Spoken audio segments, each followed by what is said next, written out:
This was me trying my hardest to paint. I am not an intuitive painter, and painting really never made sense to me all of my life. So what was the shift? How did I go from never being able to paint to painting something like this in less than a year? Buckle in, folks. I'm about to spill all of my hard-earned secrets. Number 1. Take your time on the drawing. Our brains are so sensitive to small errors in faces. You are actually battling pixels here to get a drawing of a face to look right. If you need extra help getting the drawing right, I made another video that will help you, and I'll link to that on the top right. Number 2. Halftones are part of the light family. You get halftones on planes that are mostly turned away from the light, but are still receiving some light. If light, shadow, and halftone are not familiar to you, I'll link to another video on the top right. Let's go back to my old portrait drawing.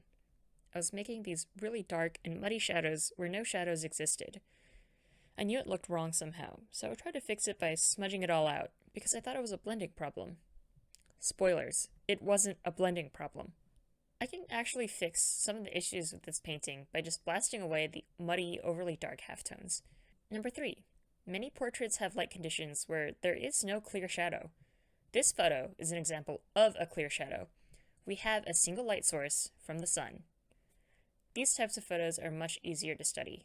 Compare it with this photo. The difference between halftone and shadow is actually really unclear. There's a primary light source coming from the top here, and we can tell that these planes are facing away from that light. However, many studio photo shoots like this will actually fill in the shadow with a secondary light source to make the shadows less harsh. Then we have this extremely dark, occlusive shadow here where neither light source can reach. Referencing a photo like this would take a lot more work to properly balance the values. I'm not even sure whether to call this a shadow or a halftone.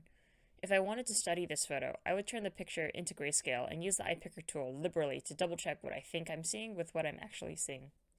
Number 4. If the values work, you can use any color you like and it will successfully look like it has 3D form.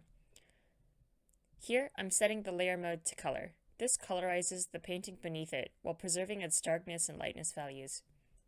I'm making some really dramatic color changes here, but the portrait still fundamentally reads like it has 3D form no matter what color I pick.